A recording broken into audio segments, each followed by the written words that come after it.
विमान कोसळलं, पण सत्य वाचलं. ब्लॅक बॉक्सची थरारक गोष्ट. कल्पना करा, विमान 35,000 फूट उंचीवर आहे. अचानक जोराचा आवाज. प्रवासी घाबरलेले. काही सेकंदात सर्व काही संपलं. आणि अपघातानंतर फक्त धूर, आग आणि तुकडे. पण या सगळ्यातून एक गोष्ट जिवंत राहते. ती सगळं पाहते, ऐकते आणि नंतर सत्य सांगते. ती म्हणजे ब्लॅक बॉक्स. आज आपण जाणून घेणार आहोत, हा ब्लॅक बॉक्स नेमका काय असतो, तो एवढ्या भयानक अपघातातूनही कसा वाचतो. ब्लॅक बॉक्स म्हणजे काय? ब्लॅक बॉक्स म्हणजे एक उपकरण नसतं. ते 2 भागांमध्ये असतं. फ्लाईट डाटा रेकॉर्डर म्हणजेच FDR. हे विमानाची गती, उंची, इंजिनची स्थिती, दिशा अशा शेकडो गोष्टी रेकॉर्ड करतं. आणि दुसरं असतं CVR, कॉकपिट व्हॉइस रेकॉर्डर. हे पायलट्समधील संभाषण आणि कॉकपिटमधील आवाज रेकॉर्ड करतं.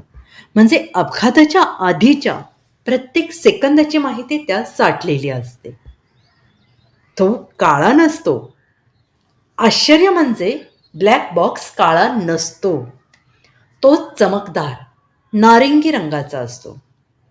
कारण तो अपघातानंतर पटकन सापडावा. ब्लॅक हे नाव फक्त गुप्त तांत्रिक यंत्रणा म्हणून पडलं आहे. तो एवढा मजबूत कसा? ब्लॅक बॉक्सवर जबरदस्त टेस्ट घेतल्या जातात. 1100 अंश सेल्सिअस तापमानातही तो टिकतो. प्रचंड धक्का सहन करतो. खोल समुद्रात 30 दिवस सिग्नल देतो. जाड स्टील आणि टायटॅनियम कव्हरमध्ये तो बंद असतो. आणि म्हणून विमान पूर्ण जळालं तरी ब्लॅक बॉक्स वाचतो. तर समुद्रात सापडतो कसा?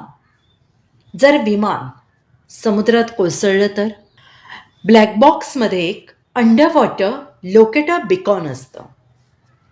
तो पाण्यात पडल्यावर पिंग पिंग असा सिग्नल देतो. विशेष जहाजं आणि सोनार मशीन त्या सिग्नलचा मागोवा घेतात. यातून काय कळतं?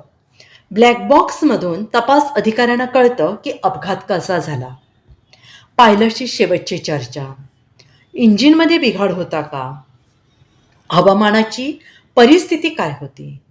म्हणजे ब्लॅक बॉक्स खोटं बोलत नाही.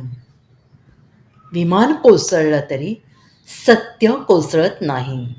कारण कुठेतरी एक छोटंसं उपकरण सगळं जतन करून ठेवत असतं. तोच आहे ब्लॅक बॉक्स.